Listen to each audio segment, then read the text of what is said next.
Hello everybody, my name is Nepomuk. You already heard the title of our paper that I'm going to present, so I'll jump right into the content, starting with the problem we're trying to solve. So in large-scale building projects, there's an extensive amount of information that needs to be exchanged between project partners and stakeholders, and this information exchange can happen through a centralized location like a CDE or directly between partners, but in both cases, in practice, typically this exchange happens on the level of files when we talk about granularity. So when we talk about building models, we're usually exchanging entire model files, for example, IFC files, even though certain use cases might only require a small subset of the contained information. So this leads to something called overfetching, where we exchange a lot more information that would be actually necessary. What we instead would like to do is, for example, take an IFC model and extract and exchange only the specific part of information we are interested in. So maybe we're only interested in a single wall from the model, or more precisely only in certain properties of that wall. And we want to be able to exchange this information isolated from the rest of the model, but still in a standardized and structured way. Of course, the exchange of information usually happens over the web, so we are also having a web-based system in mind where we have an IFC model somewhere on a server and a client wanting to extract information from there. So what we're looking for is an access point here, or in other words, a web API that enables a client fine-grained access to building models on the server. The title already gave it away. We're using GraphQL as an API technology here, but I want to mention the two most prominent alternatives. First of all, there would be REST, which is extremely established, but has the mentioned problems of over and underfetching. Then we have the entire semantic web stack, very powerful, already applied in the AECO industry, but the resources need to be available as RDF, or we need to transform the resources into RDF to use the full potential. And then we have GraphQL, which is first of all agnostic to the resource format and avoids the problems of over and underfetching completely. However, it's relatively untested in the building domain, and we also didn't know how it would perform with specifically IFC. So this led to two questions. First of all, can we map the IFC data model to a GraphQL schema or a GraphQL API? And two, can we then use GraphQL to query the IFC models? And because maybe not everyone is familiar with GraphQL, a quick introduction. GraphQL was developed as an alternative to the REST API paradigm to avoid the problems of overfetching. It was originally developed by Facebook, but is open source since 2015 now. About the technology, so instead of describing the resources or accessing the resources through URLs, in GraphQL we define an entity graph describing all the available information, and that's the so-called GraphQL schema. And then a GraphQL API provides a single endpoint where a client can send a request to. And the request will always contain a GraphQL query that's written in GraphQL's own query language.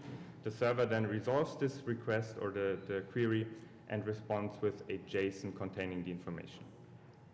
What's interesting about this is that the client has full control over the amount of information he wants to retrieve from the server compared to REST. So we can come to our approach now. So the goal is web-based fine-grained access to BIM models without the need to transform the underlying resources. And our idea was to automatically derive a GraphQL API from the IFC data model or the IFC schema, so that the client can then use this API and interact with an IFC model in a fine-grained way. I go into a bit more detail, so this slide shows the exact same structure than the previous one, but in more detail. In the center we have the GraphQL API, and at its core is the GraphQL schema that I already mentioned. This is an entity graph describing all the available resources or information. Second part of the API are the so-called resolver functions. And these functions are responsible for connecting the schema with the underlying resources. And in our case, the resources are IFC models as step files. But this connection between schema and resources is extremely flexible, so any other representation would also be possible. Then we have a single endpoint. I already mentioned this, and the client communicates via HTTP post requests, usually with the API or with the server, and gets back a JSON as a response containing the requested information. What we then did is take the IFC schema and developed a parser to automatically generate the building blocks we need for a GraphQL API from this already existing schema. So first of all, we generated the GraphQL schema, or in other words, some kind of representation of the IFC schema in GraphQL. And we also generated the resolver functions, which in our case are Python functions based on IFC OpenShell to interact with the underlying resource, which are the step files. I won't have too much time to go into detail about the mapping, but on a high level, we defined a mapping between Express data structures and GraphQL data structures. Express is the data modeling language that's used to define IFC. And on the surface, this is relatively straightforward because both of these data modeling language follow an object-oriented kind of approach. But of course, there are several intricacies, and we had to introduce several simplifications as well. And I included the table for the scalar mapping to show this off. So in this case, both real and number from Express get mapped to a single scalar type float in GraphQL. So there are some simplifications we had to introduce. To make this a bit more tangible, a quick example. So we have here an IFC entity, IFC root defined in Express, and we use this to generate the corresponding GraphQL representation. You can already see it looks quite similar, so we have almost the same fields, but again, there are some things we cannot represent in GraphQL that are present in Express. Okay, so but with the schema mapping in place, and we generated the schema, the GraphQL schema, we generated the resolver functions, we integrated these two building blocks into a GraphQL framework, and we can now use the API to query IFC models fine-grained over the web. So this brings us back to the vision we started with. In practice, this can look like this. So a client can send a query to the API containing a GraphQL, or a request containing a GraphQL query, which could look something like this. So the queries are written in GraphQL's own query language, and the client can very clearly specify the information that is required. So in this case, the global ID of IFC walls, for example, the predefined type, and then we can also directly follow relationships that are defined in the schema inside a single request.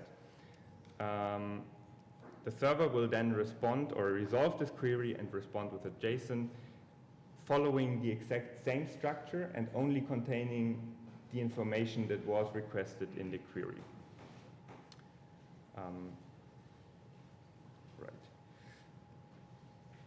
Yeah, so I'm at the end already. To sum it up, the goal was element-level web-based access to IFC models. To achieve this, we defined a mapping between IFC or Express and GraphQL and used this mapping to automatically generate all the building blocks we need for a GraphQL API. There are limitations already mentioned, the simplifications that we had to introduce. There are others as well, like we cannot represent cardinalities or list ordering in GraphQL. And another one I want to mention are verbose queries, which you can see on the right side here. Because we follow the IFC data model structure as close as possible, some queries that are conceptually simple lead to very verbose statements. As in this example, we want to extract a single value from a property set for a wall entity, which is a simple concept. It's just a property of a wall, but the way it's structured leads to very complex query statements.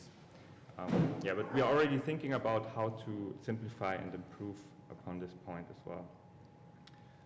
Yeah, with this I'm done. Thank you for your attention, and happy to take your questions.